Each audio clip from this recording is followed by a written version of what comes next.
Bueno, hoy vamos a hablar de un tema muy livianito, así para tranquilito.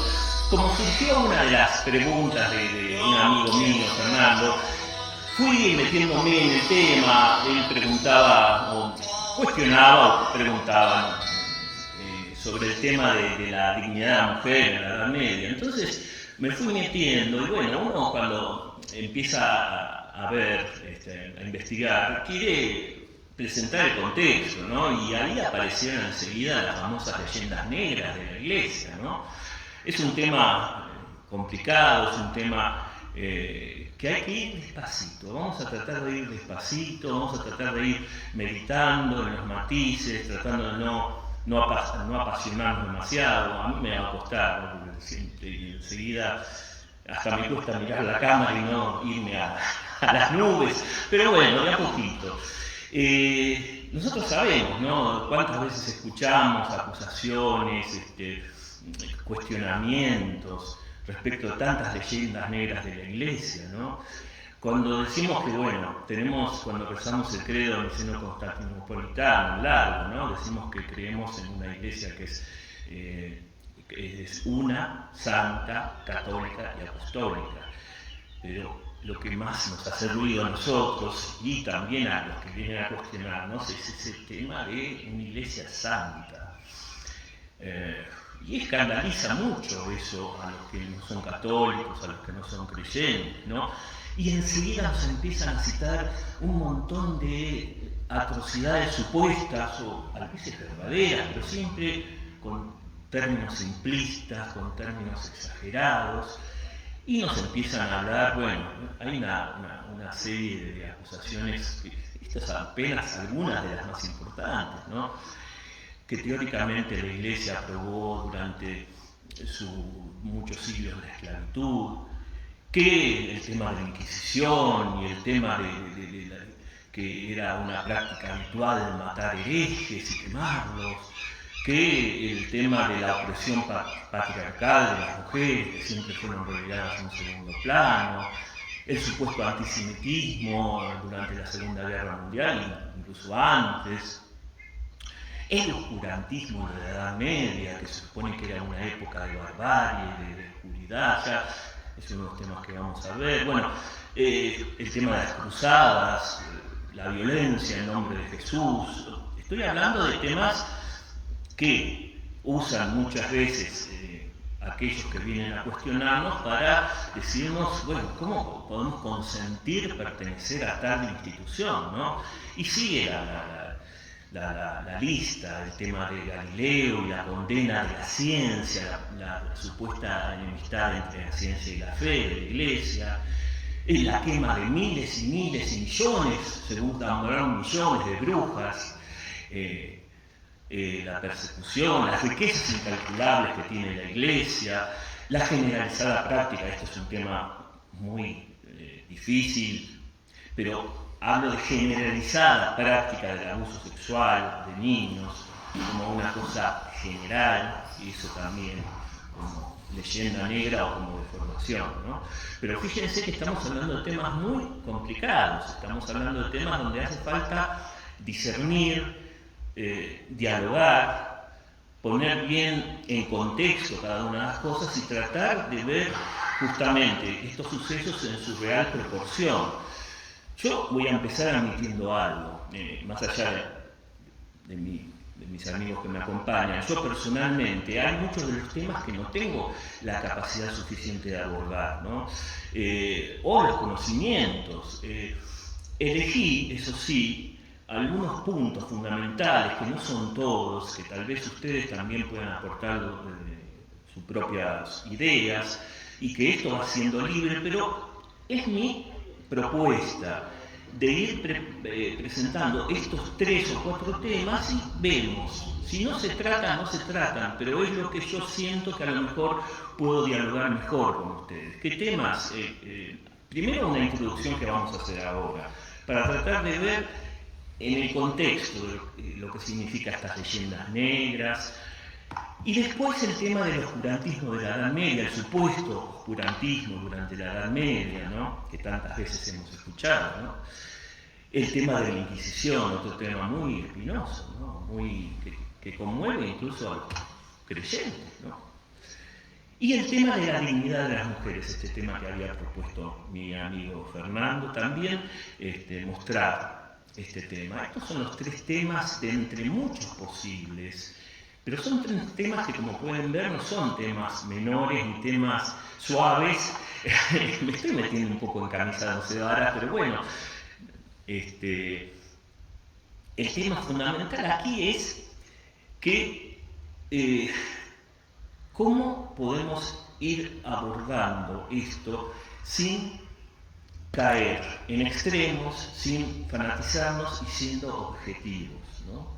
Porque estos son lugares tan comunes y la gente dice, bueno, todo el mundo sabe esto, todo el mundo sabe que la iglesia, por ejemplo, el tema de Galileo, que lo vamos a tratar en otro momento, ¿no? Pero todo el mundo sabe, la mayoría de los estudiantes en una encuesta creen que Galileo fue torturado, cosa que es históricamente falsa. Por ejemplo, se hizo una encuesta entre los estudiantes de la Unión Europea y la gran mayoría creía que había sido torturado. Es apenas un ejemplo. Esto es objetivamente falso. Entonces, una primera cuestión fundamental es esto. Cuando aclaremos algunas cuestiones históricas, no vamos a estar acá justificando nada. Vamos a aclarar datos históricos para después poder hacer un mejor discernimiento. Porque con datos falsos no podemos razonar bien. Entonces, cuando hablemos, por ejemplo, de la Inquisición y hablemos de algunas estadísticas, aunque no me gusta mucho, pero para aclarar y para desmitificar algunas cosas, no estamos justificando ciegamente la Inquisición, ¿se entiende? Estamos tratando de aclarar algunos puntos fundamentales para después, a partir de la realidad histórica, tratar de discernir. Entonces esto lo voy a repetir varias veces, porque son temas polémicos. Aclarar, discernir, no es justificar, es tratar de poner en el contexto, ¿sí? Entonces, yo diría esto, para presentar el tema, para abrir el tema en general, a mí me gusta mencionar a dos historiadores que son agnósticos. No estamos hablando acá de apologistas, no estamos hablando acá de teólogos, de creyentes. Estamos mencionando a dos historiadores agnósticos, o sea, no creyentes, que justamente hablan sobre estas leyendas negras. Uno de ellos, por ejemplo, dice, Rodney Stark, dice, un historiador agnóstico, cito apenas un parrafito muy cortito para no estar leyendo continuamente, ¿no? Estos enunciados, estoy hablando de todas esta lista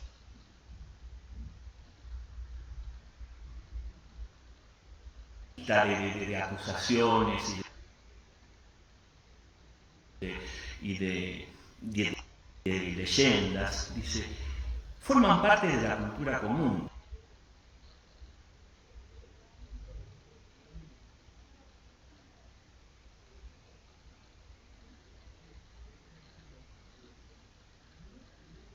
Sin duda, forman parte de lo que se dice, de lo que se piensa, y son ampliamente aceptados y a menudo repetidos. Gente que dice, lo repite porque es lo que se dice y lo que se sabe o lo que aparece por internet. Pero, en general, son todos falsos.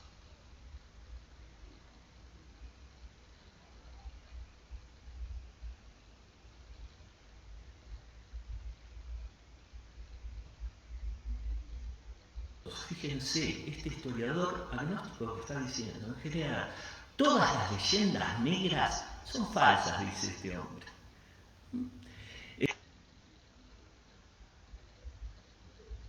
Es decir, y lo que afirman muchos de ellos es justamente lo opuesto a la verdad.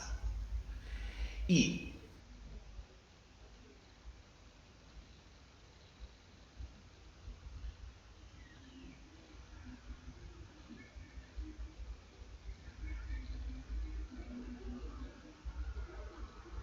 para redondear esto, hay otro historiador que también es agnóstico, Leo Mulano, no sé si se pronunciará así, que dice, fíjense esto porque es muy contundente. Repito, es un historiador y es agnóstico. Leo este parrafito y con esto no leo más nada de otros y abrimos el diálogo, si les parece. La obra maestra de la propaganda anticristiana es haber logrado crear en los cristianos, sobre todo en los católicos, una mala conciencia, fíjense este término, una mala conciencia, como una especie de conciencia de culpa, infundiéndoles la inquietud, cuando no la vergüenza, culpa, vergüenza por nuestra historia, por su propia historia justamente. No ha habido problema, error o sufrimiento histórico que no se les haya imputado, a la Iglesia Católica. Y ustedes, casi siempre ignorantes, o sea, nosotros, ¿no? Nos está interpelando porque esto también es culpa de nuestra ignorancia respecto de esa historia, o porque nos dejamos llevar por opiniones que son de otros y que son falsas. De la pasada ustedes, terminaron por creerlo. Terminamos por creer todas esas cosas que se dicen y le incorporamos como si, bueno, son ciertas, ¿qué va a ser? Hasta el punto de respaldar esas mentiras. De hecho, a menudo no son ciertas, dice. Pero si en algún caso lo es, también es cierto que tras un balance de 20 siglos de cristianismo, dice este historiador agnóstico, las luces prevalecen sobre las tinieblas ampliamente. Las luces prevalecen sobre las tinieblas ampliamente. ¿Ven? Entonces, con esto estamos abriendo un panorama donde ya estamos viendo que vamos a encontrarnos con muchas mentiras históricas. Y tratamos de ir pensando juntos, reflexionando juntos, de qué se trata esta verdad, ¿no? Y cómo ya desde el principio hubo difamaciones, hubo persecuciones hasta del mismo Jesús. En el Nuevo Testamento ya empezamos a ver cómo a Jesús mismo, disculpen, parece una blasfemia, pero lo tachaban, dicen en los mismos evangelios, de glotón y de ebrio. Aparece una acusación ahí que registra, blasfemo, endemoniado, le decían a Jesús. Así aparece en textos del Nuevo Testamento. No leo las citas, las eliminé para no estar, pero ustedes pueden tranquilamente recurrir a ellas. Está ahí en el Nuevo Testamento, en los Evangelios si quieren. Tuvo que, fíjense, la famosa acusación durante su proceso, ¿no? Previo a la pasión, donde dice, le hemos oído decir, yo destruiré este templo. Es lo que en realidad dijo, destruyan este templo y yo lo reconstruiré. Fíjense, ya en el mismo Nuevo Testamento aparece una deformación de las mismas palabras de Jesús o el mismo actuar de Jesús. También aparece el tema de la conspiración con el cadáver de Jesús, cómo los sumos sacerdotes conspiran contra los romanos para decir, bueno, cuando ven que Jesús resucitó, es decir, cuando aparece la tumba vacía, los sumos sacerdotes conspiran con los soldados romanos para decir, así figura en los textos del Nuevo Testamento, decir, bueno, ustedes digan que los discípulos vinieron y se robaron el cadáver, digan eso. Bueno, una vez más, una deformación, dice el evangelista, esa es la versión que hasta el día de hoy persiste. El diácono Esteban, el primer mártir después de Cristo, por supuesto, de la historia, ¿no? Que muere apedreado, ahí aparece un joven San Pablo que tiene unas túnicas y es testigo. Justamente también aparece que fueron sobornados algunos judíos para decir que había blasfemado contra Moisés y contra Dios, cosa que por supuesto nunca había hecho Esteban, ¿no? Bueno, a lo largo de la historia la Iglesia tuvo que cargar con estas acusaciones absolutamente falsas. Los primeros padres en el cristianismo primitivo, lo que se llaman los padres apologistas. ¿Qué son los padres? Los padres de la Iglesia son en general santos, algunos son papas, obispos, que son que salieron primero los primeros, que son los padres apostólicos, son los que transmitieron de casi una generación atrás todas las enseñanzas de los apóstoles. Después aparecieron los padres apologistas, que ya la iglesia estaba siendo perseguida en todo el Imperio Romano, trataron de defender a la iglesia de esas acusaciones y, entre otras cosas, fíjense las acusaciones que tienen que responder estos padres de la iglesia, como por ejemplo que los cristianos se reunían para comerse la carne de los niños y beber su sangre. Obviamente estaban entendiendo cualquier cosa de lo que significaba la Eucaristía. Hacían su propia interpretación de lo que eran los primeros banquetes eucarísticos de las comunidades primitivas. O una cosa increíble, los acusaban de ateos. ¿Por qué los acusaban de ateos a los cristianos y los perseguían? Porque se negaban a adorar al emperador como si fuera Dios. Por eso eran ateos. Fíjense la cantidad de deformaciones que tuvieron que soportar. Es decir, aquí ya encontramos desde el primer momento que la iglesia tuvo que manejar una serie de falsedades. Ahora bien, ¿eso significa que la iglesia no tuvo pecados a lo largo de su historia? De ninguna manera, de ninguna manera. Hubo momentos muy oscuros en la historia de la iglesia. Momentos que verdaderamente papas corruptos, hay que decirlo con todas palabras, dignatarios que no eran dignos justamente, momentos muy oscuros, y por eso vamos a presentar este tema. Es interesante y es muy importante darse cuenta que incluso en esos momentos de oscuridad, de crisis, siempre el Espíritu Santo suscita a santos, a reformadores, a concilios que aparecen para luchar contra estas corrupciones. Es decir, si bien hubo momentos de oscuridad y sigue habiendo siempre en la historia, es la crisis entre lo que es el pecado del hombre y la santidad de Dios. O sea, la iglesia en ese sentido es santa porque Dios la quiso hacer santa por la acción de su gracia, pero es una iglesia que siempre necesita ser purificada. Es una iglesia que es santa y pecadora al mismo tiempo. Y por eso queríamos hablar de algunos ejemplos históricos, pero antes me gustaría ver, para cortar un poquito, y me sirvo un poquito más de café, a ver qué opinan ustedes, ¿no? De cederle un poco las palabras para que esto no sea un monólogo, pero primero que nada, a ver qué les parece la propuesta, qué tienen para opinar. Un saludo, Claudio. Muy bien, me gusta que me saludes. Adelante. Está Miguel, mi amigo Miguel de Buenos Aires, que te dice buen día, Claudio. Hola, ¿qué tal, Miguel? Te sigue firme. Bueno, qué grande, gracias, Miguel. Está Cari Furlan, que saluda, buen día, Claudio. Buen día, Carola, Caro, ¿cómo estás? También está Julio Rolando. Y está Leonardo Pagán también. Sí, que siempre nos sigue también, muchas gracias. Hola, Leo, ¿cómo estás? Qué gusto verlos ahí conectados. Más arriba está Claudia que dice buen día. Coca dice imagen y sonido correctos. Mi Miguel agradece los saludos. Hola Moni a la distancia. Después está, Califuna que manda abrazos. Y con este tema pienso que está bueno decir que, porque hay muchas personas que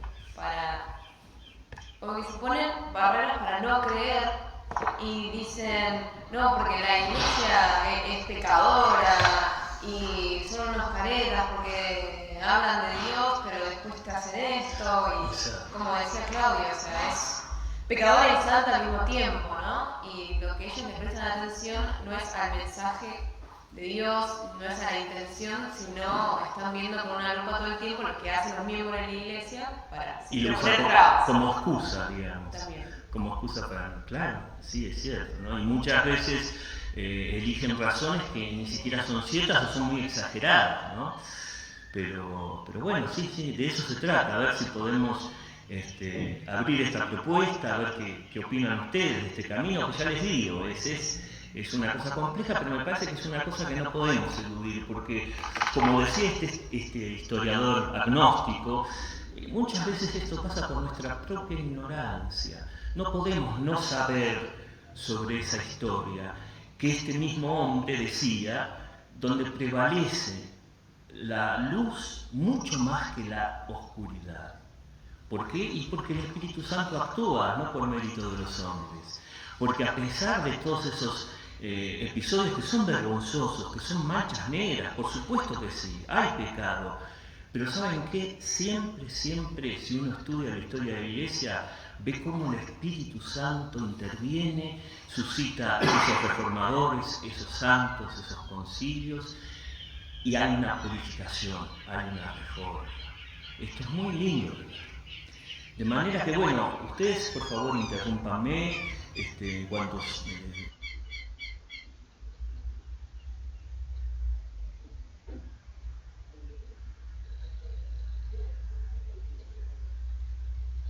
que son verdaderos momentos de oscuridad, de corrupción de la Iglesia. A lo mejor habrán escuchado hablar algunos de estos pecados, tienen ya nombre propio, pero también, repito, como el Espíritu Santo en su momento también actuó para purificar esto.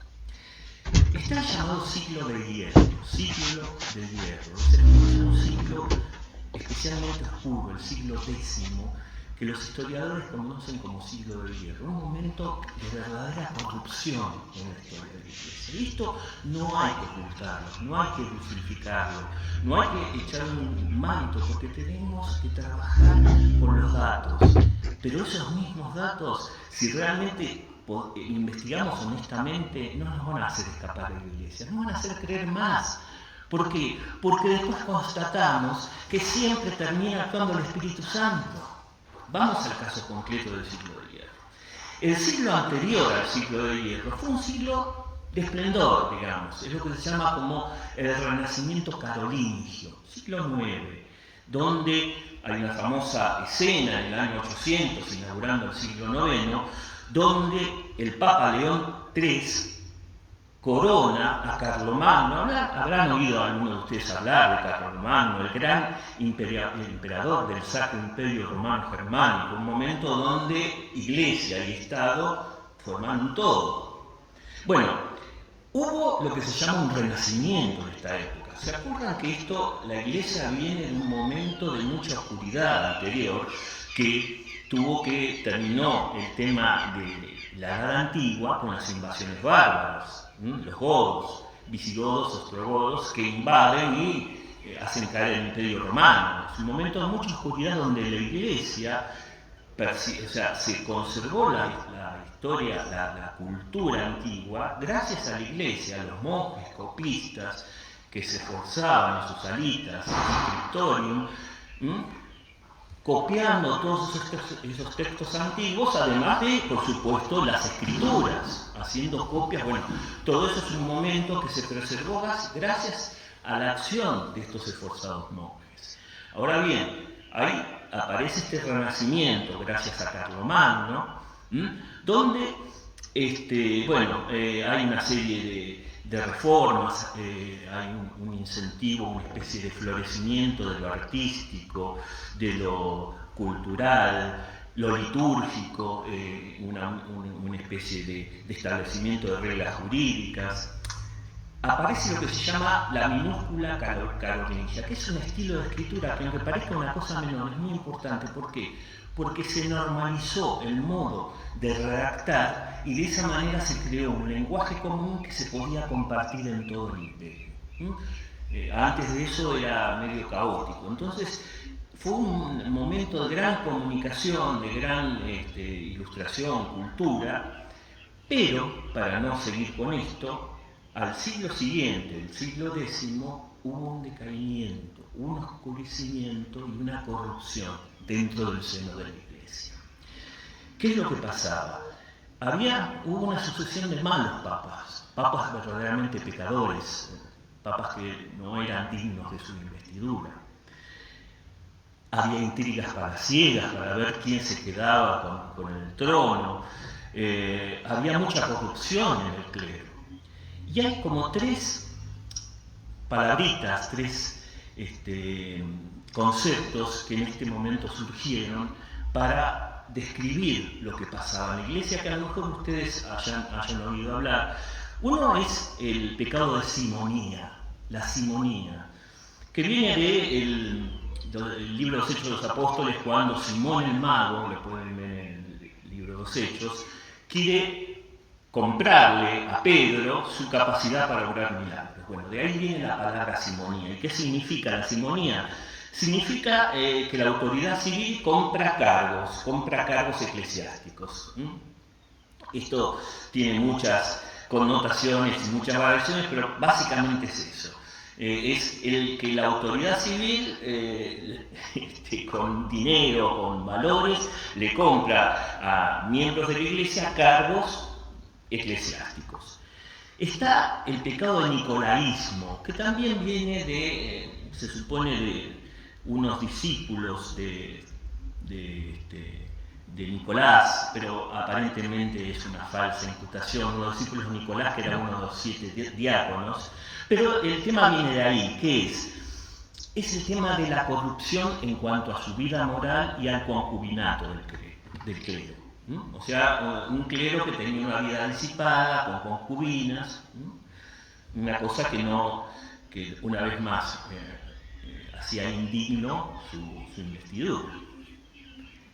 Y por último, estaba también una cuestión muy grave, que es conocida históricamente como la lucha por las investiduras, que fue desarrollándose en esos siglos. ¿Y qué es la lucha de investiduras? Es una competencia, un tironeo entre los papas y los emperadores y reyes, porque muchas veces el poder civil quería meter las narices y nombrar tanto obispos como, incluso en una época, en el siglo X, Otón I, le permitió un débil papa muy joven, Juan XII de esa época, estamos hablando del siglo de hierro justamente, que el mismo emperador Otón designara a los papas. Fíjense esta injerencia inaceptable del poder civil en algo que no le compete como poder civil, ¿no? O sea, estamos hablando de cuestiones, y en siglos anteriores, por ejemplo, los señores feudales tenían en su territorio iglesias y las consideraban, parroquias, las consideraban como propios territorios. Entonces ahí se creían con el poder de designar a los sacerdotes que podían ocupar como párrocos esas iglesias, y bueno, a cambio de ciertos bienes, ¿no? También. Entonces, fíjense que aquí había una serie de cuestiones que era urgente resolver. El más grave de todo, el más, paradigmático de todas estas cuestiones se dio entre el emperador Enrique IV, estamos hablando de fines del siglo XI, y un gran papa que fue Gregorio VII, un gran papa reformador. Enrique VII, digo bien, Enrique IV quería meterse, quería nombrar a obispos, a arzobispos, y esto produjo la reacción de Gregorio.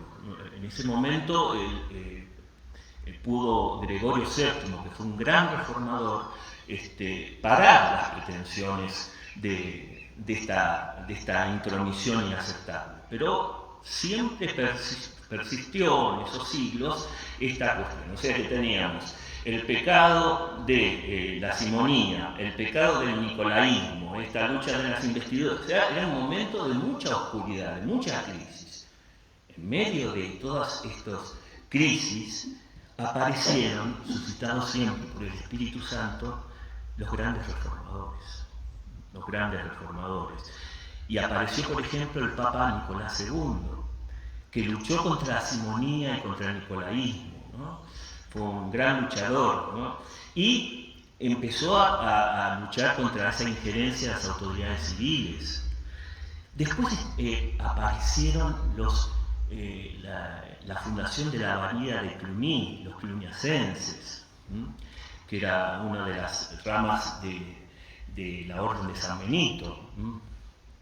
si recuerdan, San Benito, que fue el iniciador de la vida monástica en el occidente, el gran iniciador, y la regla de San Benito como se sirvió de regla para muchísimas congregaciones de ese momento. Bueno, con la fundación de la abadía de Cluny se restauró la vida espiritual, se volvió una vida monástica mucho más pura, digamos. Más adelante aparecieron los cistercienses también, que aportaron lo suyo, agregando el tema de lo que decía San Benito de ora et labora, trabajar, no solamente contemplar. Se fueron complementando y de esa manera se fue enriqueciendo una vida que tenía oscuridad. Sí, Jorge. Sí, aprovecho, bueno, te comento que está saludando ahí Miguel y Coca, que hace un comentario sobre el tema de la mujer, te cuento. Bueno. Pero digo, estas cosas que vos comentás a veces pueden como llamar la atención, pero que existían todos esos pecados en la iglesia, y en realidad me hace pensar, ¿no?, que cómo es el amor y la misericordia de Dios, que a la hora de elegirnos como seres humanos, nos elige como somos. No nos elige poniéndonos un cassette, un chip de perfección para poder ser parte de la iglesia, y la iglesia está formada por hombres que tienen muchas virtudes y también muchas debilidades. Y esas debilidades, muchas de esas debilidades que son parte de la historia, influyen a la iglesia porque influyen en los seres humanos, y de alguna manera en los seres humanos también miembros de la iglesia. Por eso también, no solamente en otras épocas, sino en esta misma época que estamos viviendo, tal vez muchas veces podemos ver en la iglesia cosas que no nos gustan, ¿no? A mí no me gusta esto, no me gusta lo que dijo un tal obispo, no me gusta las actitudes que tienen los obispos frente a este tema, o tendría que decir, bueno, muchas veces podemos tener quejas sobre la iglesia, podemos ver situaciones más difíciles de la iglesia. Algunos dicen, bueno, la iglesia está perdiendo muchos fieles, y a veces se espera que la iglesia, no sé, para que tenga muchos fieles, tiene que adaptarse al mundo, tiene que renunciar a principios, Perder su identidad. a perder su identidad. Entonces vemos cómo estas cosas se van sucediendo en la historia, y también la vivimos nosotros. Sin embargo, es muy lindo esto que vos decís, cómo Dios nunca abandona a la iglesia, porque siempre va mostrando otros caminos cuando hay distorsiones, ¿no? Un tema que vos sacaste recién es la reforma cluniacense y después la reforma cisterciense. Los monjes de Cluny en un momento fueron muy importantes, desarrollaron muchísimo la vida monástica por toda Europa, principalmente por Francia, que es donde tuvieron su origen. El corazón de la reforma cluniacense con Francia, pero llegaron a España, llegaron a Alemania, la influencia de los monjes de Cluny,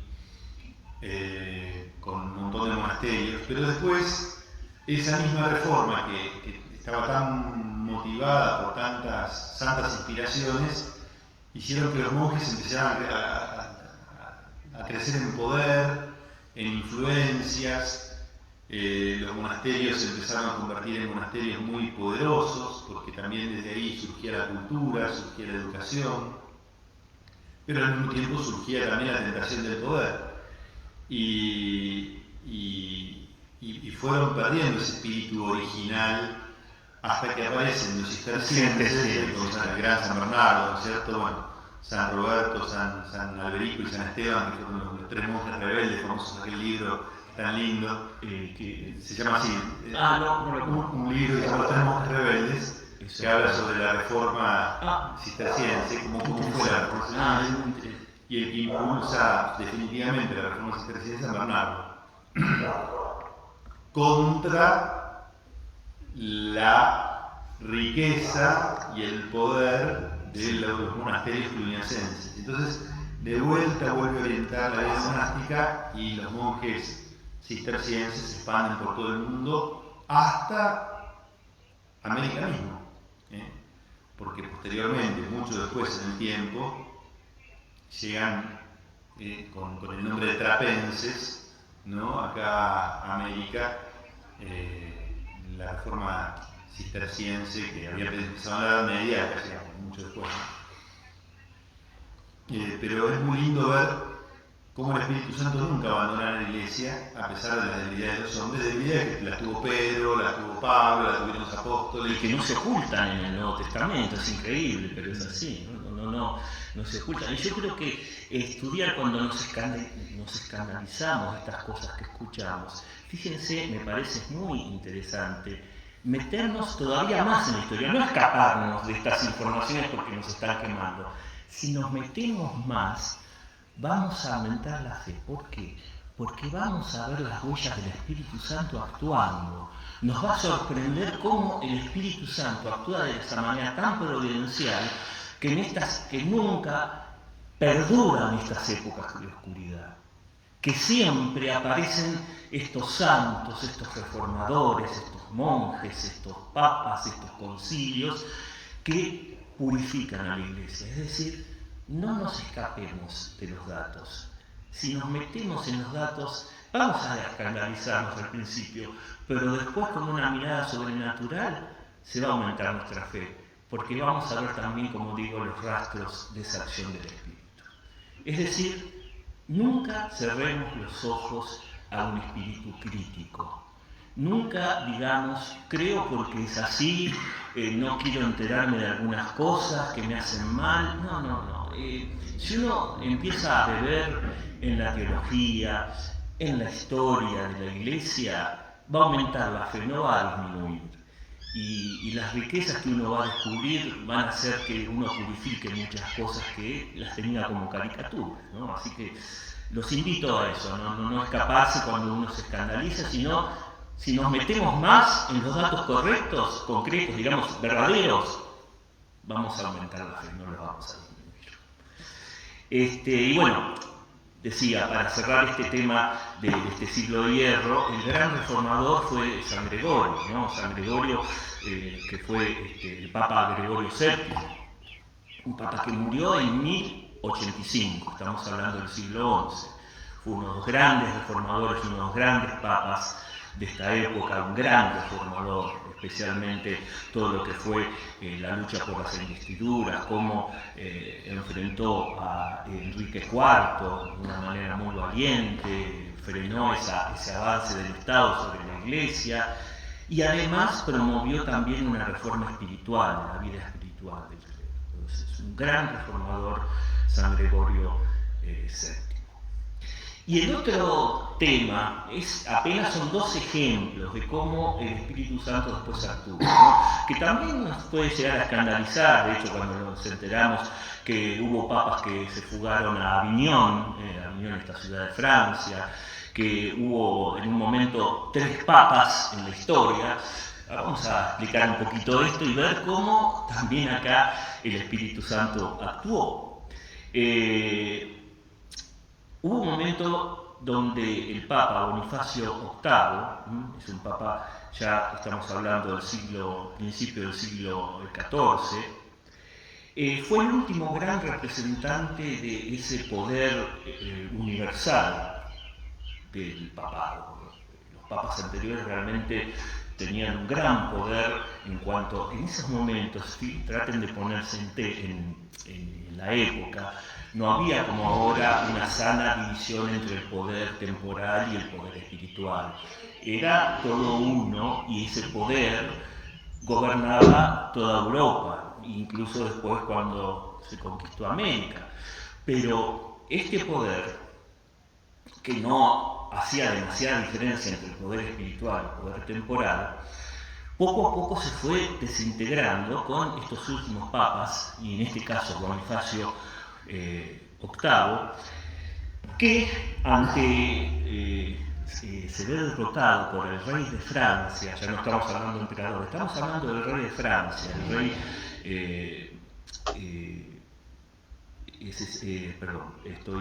me perdí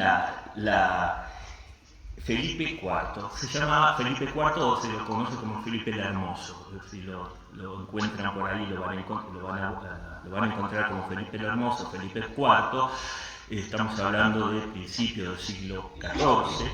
Este rey se impone sobre el Papa y lo obliga a desterrarse a esta ciudad francesa de Aviñón.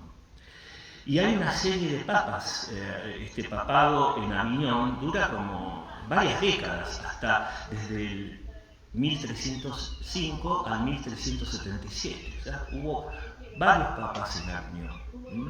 Y esto marca no solamente el cambio de sede, sino una decadencia del papado, un papado que depende del poder temporal, porque es como que los reyes de Francia lo manejaban muchas veces a su arbitrio.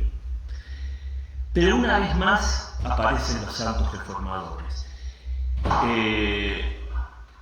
Por un lado, Gregorio XI, uno de los papas que define el siglo XIV, gracias a la persuasión de una gran santa y doctora de la Iglesia, que es Santa Catalina de Siena.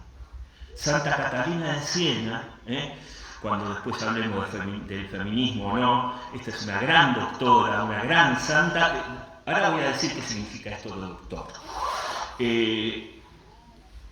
Es una santa que murió también en 1380, a fines del siglo XIV, que persuadió a este papa para que volviera a Roma. Gracias a esta mística Santa Catalina de Siena, debemos que el papado haya vuelto a Roma. ¿Qué significa esto de doctor o doctora de la Iglesia? Ya sabemos lo que es un santo canonizado. Hay algunos santos en la historia de la Iglesia que, además de ser santos, la Iglesia los nombra como doctores. ¿Qué quiere decir doctor? Y que su doctrina es una doctrina firme que se puede sostener y que se puede anunciar a todo tiempo y a todo lugar. Tiene validez universal. Hubo varios santos doctores en la historia de la Iglesia, como 30 y pico. Voy a nombrar solamente algunos. San Agustín, el gran San Agustín, San Ambrosio, que fue maestro de San Agustín, bueno, San Cirilo de Alejandría, los padres Capadocios, San Buenaventura, San Alberto Magno, Santo Tomás de Aquino, y doctoras también, como Santa Teresa y Santa Teresita. Son dos doctoras de la Iglesia junto con Catalina de Siena. Hay otras. Pero simplemente para no abundar, saber lo que significa entonces esto de ser doctor. Entonces, un doctor, una doctora, es aquel que, siendo santo, la Iglesia además declara que sus enseñanzas son de confianza y tienen validez universal, digamos. Bueno, esta gran santa, que fue Santa Catalina de Siena, fue la que persuadió a este papa para que volviera a Roma, y gracias a eso Gregorio volvió a Roma y hasta el día de hoy tenemos los papas en Roma. Yo no sé si estamos de tiempo, sí, estamos bien. Y el otro gran tema que también tal vez hasta pueda escandalizar más es este famoso cisma que hubo en su momento 3 papas. ¿Cómo 3 papas? En realidad hubo un papa y lo que se llamaban antipapas. Siempre la línea sucesoria de los papas nunca se rompió. Lo que estamos hablando con como 3 papas, que vende mucho decir 3 papas, en realidad fue un papa que no rompió la línea sucesoria y 2 antipapas. ¿De qué se trata todo esto? Para saber, porque también una vez más vamos a ver las huellas del Espíritu Santo.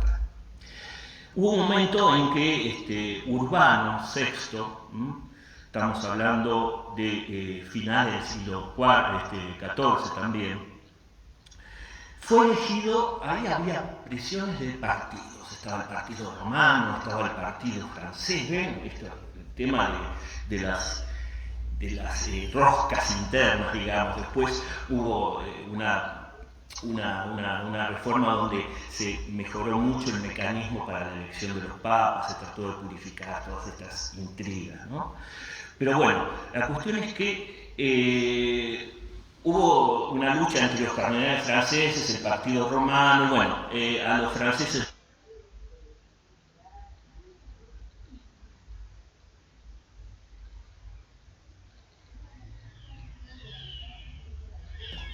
había dos papas. Bueno, entonces se reúne un concilio ahí y dice, bueno, voy a destituir a estos dos papas y voy a nombrar a este papa que va a ser el papa definitivo. Nombran ahí a Alejandro V. Bueno, ninguno de los dos aceptó la renuncia, o sea, que la expulsión, digamos, la dimisión, y hubo tres papas en ese momento y una gran división en la Iglesia. Bueno, en realidad lo que hubo son, después vamos a ver, dos antipapas y un papa verdadero, pero por cierto, hubo en un momento 2 años de la sede vacante. Fíjense cómo, si hubiese sido otra institución terrenal, esto termina en una atomización, en una división. Cada uno de los papas a su vez nombra a otros y se va dividiendo y se va atomizando y se termina disolviendo la Iglesia en varias subiglesias. Pero el Espíritu Santo actuó una vez más y se convocó al Concilio Ecuménico de Constanza, en una ciudad de Alemania, que durante los años 1414 y 1417, durante 3-4 años, se ocupó del tema. Fíjense, Gregorio XII abdicó por cuenta propia y fue el último papa en abdicar. Después vino Benedicto, pero hasta Benedicto no había habido otro papa que abdicara voluntariamente.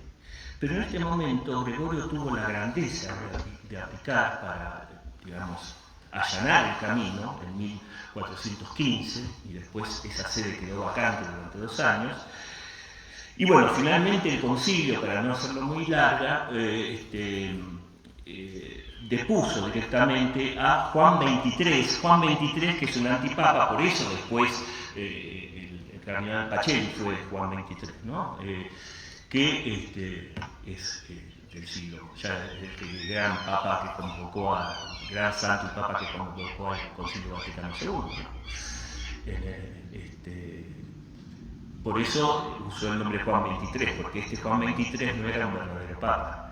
Y también se depuso a Benedicto XIII. Y se eligió al Papa Martín V. Con esto se saldó la crisis y la Iglesia volvió a tener la línea sucesoria. ¿Ven? Si hubiese sido una institución humana, esto no perduraba.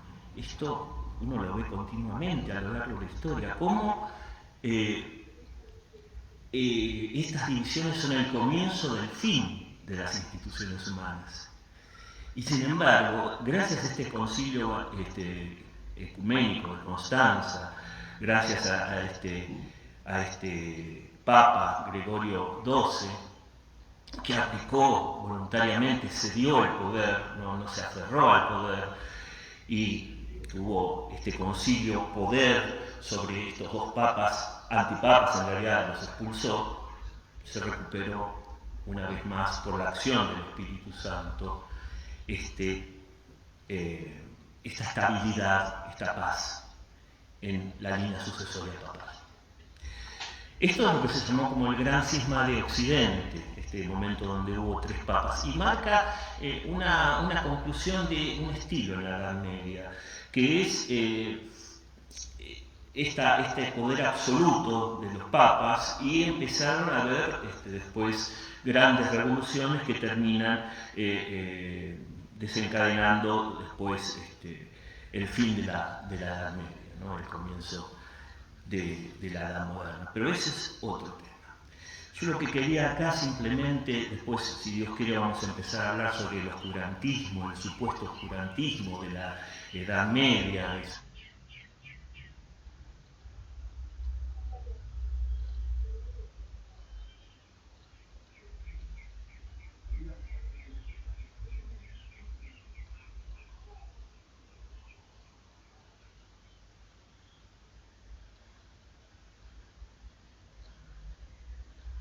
hace al menos 40 años un libro en francés, La mujer en la Edad Media, el que leyó ella, Sí. dice, hablaba de todos los derechos y libertades de la mujer en esa época. Un ejemplo, independencia de la mujer para manejar los bienes en caso de viudez. Muchos de esos derechos la mujer los perdió, no por culpa de la Edad Media, sino en la época de Napoleón, de acuerdo a este autor. Perdón, no recuerdo el nombre. Sí, ciertamente es un tema muy vasto y creo que mencionaste un montón de temas que yo creo que nos va a costar a todos tratar de recordar de todo lo que hablamos. Pero bueno, entiendo que como introducción está bueno, ¿no? Va a ser interesante cuando nos podamos focalizar en temas puntuales en donde podamos desarrollarlos y comprenderlos. Porque pasamos de Cluny No, es que mi intención en este momento no fue, hacer un resumen de la historia de la Iglesia. Mi intención, y estaría bueno establecerlo bien en esta serie de datos que fue en realidad acotada, pero fue cuantiosa, es mostrar esto, y vuelvo un poco a la moraleja, si se puede decir de esta manera. Cuando nos damos cuenta de que existieron verdaderos momentos oscuros en la historia de la Iglesia, y por eso quise presentar estos datos concretos, también vemos en esa misma historia el surgimiento de los reformadores, el surgimiento de los grandes santos, el surgimiento de un renacimiento, un florecimiento espiritual. Por eso estos datos concretos, para mostrar, por ejemplo, esto que podría hablar en contra de la Iglesia, el nicolaísmo, la simonía, por supuesto que nos tienen que escandalizar, ojo, por supuesto, pero ¿saben qué? Ese escándalo tiene que terminar en la alabanza de la acción del Espíritu, porque acá también lo vemos claramente. Un Papa Nicolás, un Papa Gregorio, Santa Catalina de Siena, la Abadía de Cluny, los cistercienses. Hay muchos ejemplos de el Concilio de Constanza, el que un Papa renuncia a su poder. Bueno, y muy poquito después los franciscanos y los dominicos, ¿no? Bueno, exactamente.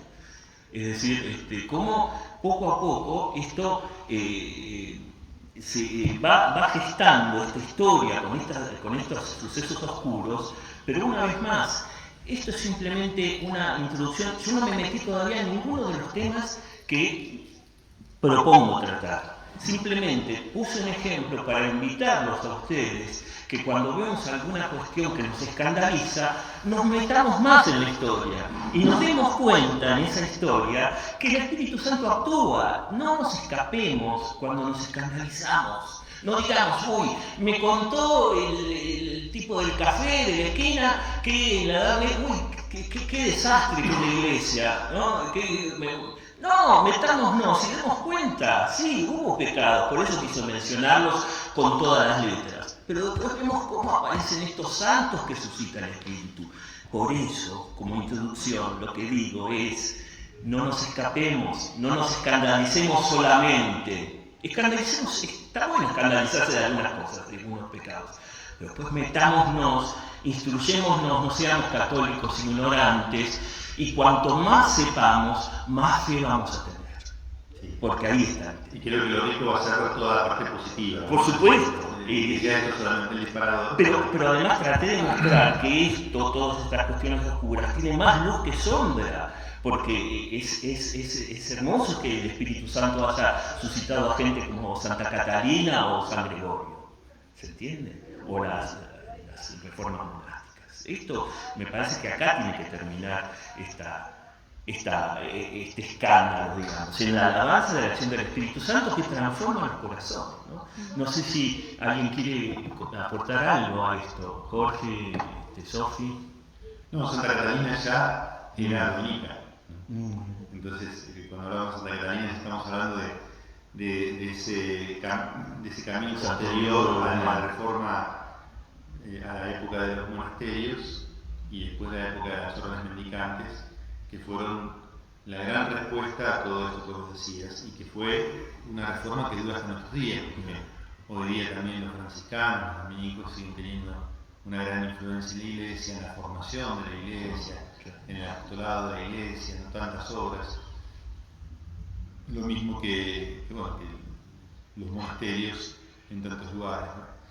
Y veremos también cómo, si en la iglesia hubo situaciones cuestionables, cómo hay situaciones cuestionables mucho más cuestionables por lo violentas, por lo despiadadas, en todos aquellos que cuestionaban a la iglesia. Por ejemplo, lo que ha sido la Revolución Francesa contra los monasterios. Vos sabés que la abadía de Cluny, la iglesia de la abadía de Cluny, era la iglesia más grande después del Vaticano, en tamaño. La Revolución Francesa, como una venganza hacia la iglesia, vendió todas las paredes de la abadía de Cluny como si fuera una cantera de piedras. Hoy día queda solamente una torre. Yo pude estar ahí, estuve ahí en la abadía de Cluny. Y solamente queda una torre, la torre del ala lateral derecha, de una iglesia que había sido enorme y un símbolo de la fe cristiana.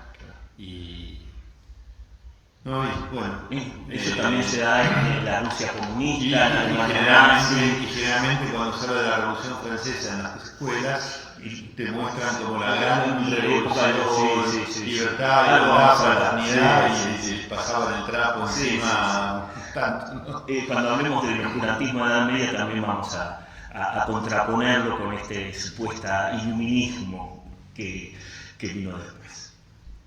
Bueno, gracias Claudio, qué lindo. Bueno, esperemos que por lo menos hayamos revuelto un poco el avispero, muchachos, amigos, para comentarios, es lindo meter el dedo en la llaga si uno no se queda con ese escándalo, sino impulsa a saber más. Como digo yo, el católico que sabe más que el católico ignorante, que nos consideramos todos.